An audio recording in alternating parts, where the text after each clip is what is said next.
नमस्कार, मैं हूँ डॉक्टर प्रणीता। श्री विश्वंभर आयुर्वेदा में आप सभी का स्वागत है। हर एक प्रकार की वात की बीमारी या किसी और प्रकार की बीमारी हो तो उसको ठीक करने के लिए 100% असरदार उपाय जो आयुर्वेद में बताया गया है, इसके बारे में जानकारी हम आज के वीडियो में देखेंगे। पूरी जानकारी के लिए वीडियो को अंत तक ज़रूर देखिए। अगर अभी तक आपने हमारे चैनल को सब्सक्राइब नहीं किया तो सब्सक्राइब कीजिए, वीडियो को लाइक और शेयर कीजिए और नए नए वीडियो के नोटिफिकेशंस के लिए बेल आइकॉन प्रेस करना ना भूलिए ताकि हमारे नए नए वीडियो के नोटिफिकेशंस आपको मिलते रहें। अगर यही वीडियो आपको मराठी में देखनी हो तो श्री विश्वंभर आयुर्वेदा इस चैनल को अवश्य देखिए।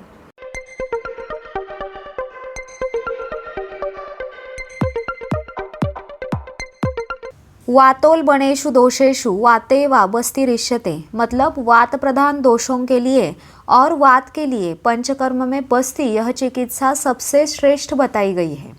वात प्रधान दोष मतलब वात पित्त, वात कफ, वात पित्त कफ, इन जैसे दोषों से युक्त कोई बीमारी हो तो उसमें बस्ती यह चिकित्सा सबसे श्रेष्ठ बताई गई है, क्योंकि बस्ती का काम सीधा वात का जो प्रमुख स्थान है पक्वाशय, मतलब नाभि के नीचे वाला आंतों का हिस्सा, इस पर होता है।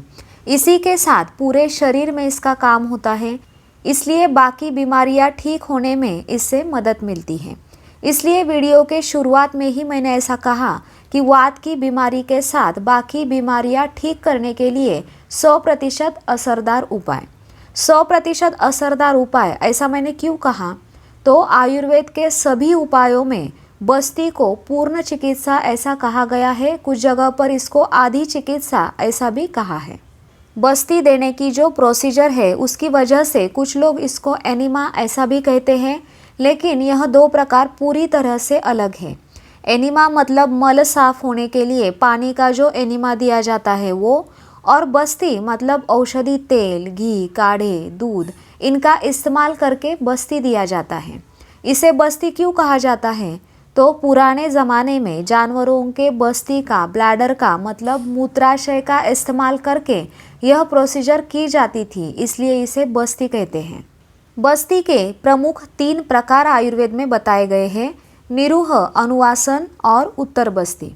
इसमें से निरूह और अनुवासन बस्ती गुद मार्ग से लैट्रिन की जगह से दिए जाते हैं और उत्तर बस्ती मूत्राशय में और महिलाओं में योनि मार्ग द्वारा गर्भाशय में दिए जाते हैं।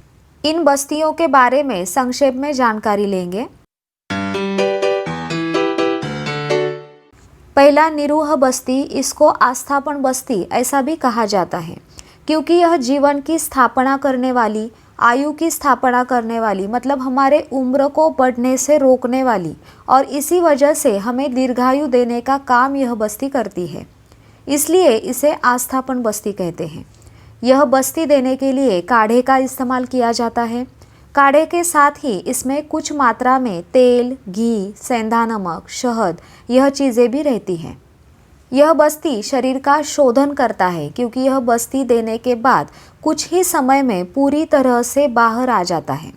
इस वजह से पेट अच्छे से साफ हो जाता है और उसके बाद आपको कोई भी तकलीफ नहीं होती। प्रोसीजर पूरी होने के बाद पहले जैसा अच्छा नॉर्मल लगता है, फ्रेश लगता है। दूसरा बस्ती का प्रकार है अनुवासन बस्ती। इसको स्नेहित बस्ती ऐसा भी कहते हैं, क्योंकि इसमें सिर्फ सिद्ध स्नेह मतलब औषधि तेल या औषधि घी या फिर अन्य स्नेह द्रव्यों का इस्तेमाल किया जाता है, और यह बस्ती शरीर में रहकर भी तकलीफ नहीं पहुंचाता, क्योंकि यह बस्ती देने के बाद जल्दी शरीर से बाहर नहीं आता। कुछ समय शरीर में रहकर शरीर का स्नेहन करता है। ब्रूहन और तर्पण मतलब शरीर की ग्रोथ अच्छे से होने के लिए मदद करता है, और शमन मतलब बड़े हुए दोषों को कम करने में भी यह मदद करता है। जिनके शरीर में बहुत ज़्यादा रूखापन है, जिनका जाठराग्नि बहुत ज़्यादा बढ़ता है, मतलब भूख बहुत ज़्यादा लगती है, उनको यह बस्ती दिया जाता है। और काढ़े का बस्ती देने से पहले यह अनुवासन बस्ती देना बहुत ज़रूरी है। तीसरा बस्ती का प्रकार है उत्तर बस्ती। मूत्राशय मतलब यूरिनरी ब्लैडर या पेशाब से जुड़ी हुई कोई भी तकलीफ हो तो उसमें, या फिर महिलाओं में रिप्रोडक्टिव सिस्टम से जुड़ी हुई कोई बीमारी हो तो, मतलब माहवारी की तकलीफों से लेकर इनफर्टिलिटी तक की सभी समस्याओं में उत्तर बस्ती देने के बहुत अच्छे फायदे दिखाई देते हैं। ये हर एक प्रकार का बस्ती देने के कुछ नियम आयुर्वेद में बताए गए हैं। उन नियमों के अनुसार ही बस्ती देनी चाहिए। इसी के साथ ही यह बस्ती किसको देनी चाहिए किसको नहीं, इसका भी डिटेल वर्णन ग्रंथों में आया है। इसलिए यह सभी प्रोसीजर तज्ञ वैद्यों की सलाह से करना बहुत ज़रूरी है। यह बस्ती देने के नियम, बस्ती किसको देनी चाहिए किसको नहीं, इस विषय पर डिटेल वीडियो आपको चाहिए हो तो कमेंट करके ज़रूर बताइए। यह बस्ती देने से पहले पूर्व कर्म किया जाता है, मतलब पूरे शरीर को तेल लगाना, औषधि स्टीम देना, यह बहुत ज़रूरी है।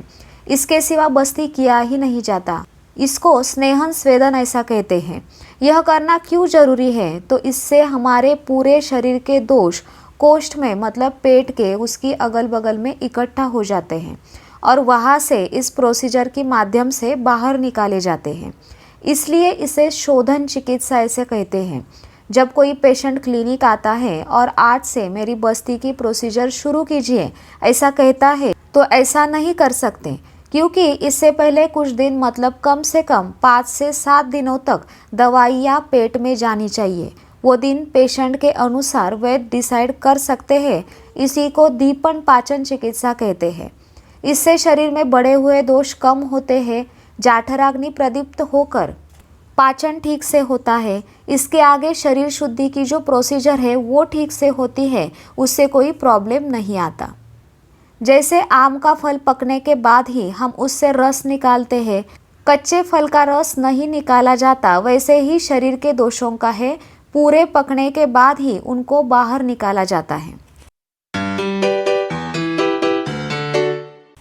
बस्ती किसे करनी चाहिए किसे नहीं करनी चाहिए, कितने दिनों तक करनी चाहिए और कितनी मात्रा में करनी चाहिए, ऐसे सवाल आप सबके मन में आते होंगे। तो 1 साल से कम और 80 साल के ऊपर बस्ती नहीं करनी चाहिए। फिर भी वैद्य उस वक्त परीक्षण करके बस्ती दे या नहीं इसका निर्णय ले सकते हैं। बारिश के दिनों में सबसे ज़्यादा वात दोष हमारे शरीर में बढ़ जाता है, इसलिए यह बस्ती करने का सबसे सही समय बताया गया है। पूरी तरह से स्वस्थ व्यक्ति को भी ऐसे वक्त में हेल्दी रहने के लिए बस्ती कर लेनी चाहिए। इनके अलावा कोई भी, मतलब रोगी हो या निरोगी हो, वो साल भर में कभी भी बस्ती कर सकते हैं, क्योंकि आजकल के लाइफस्टाइल की वजह से किसी के भी तीनों दोष समान अवस्था में नहीं रहते। बस्ती की मात्रा कितनी देनी चाहिए, बस्ती कितने दिनों तक देनी चाहिए, मतलब 8 दिन, 16 दिन, 30 दिनों तक, यह सब रोगी का ठीक से परीक्षण करके, बीमारी का ठीक से परीक्षण करके वैद्य डिसाइड कर सकते हैं। कौन कौन सी बीमारियों में बस्ती देना फायदेमंद रहता है वो देखते हैं। वात से जुड़ी हुई कोई भी समस्या हो, जिसमें दर्द होता हो, वहाँ पर बस्ती आप ले सकते हैं।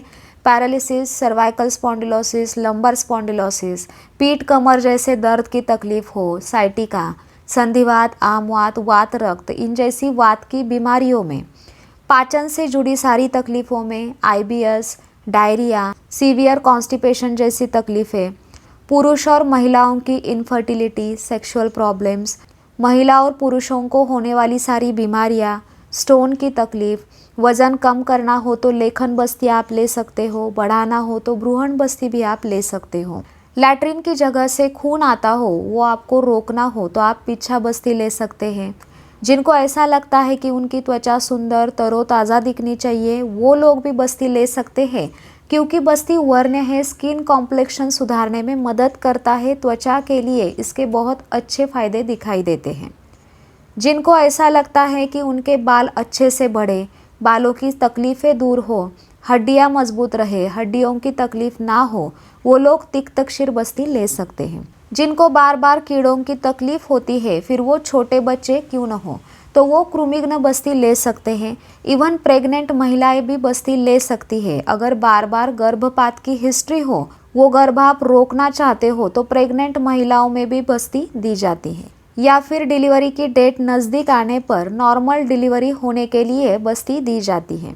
यह मैंने आपको संक्षेप में बताया। और भी अलग अलग बीमारियां हैं जिसमें अलग अलग प्रकार की बस्ती दी जाती है। तो इस आयुर्वेद पंचकर्म चिकित्सा का आपके नज़दीकी वैद्यों से लाभ आप ले सकते हैं। अगर बस्ती से जुड़े कोई भी सवाल आपके मन में हो तो आप कमेंट करके ज़रूर पूछिए।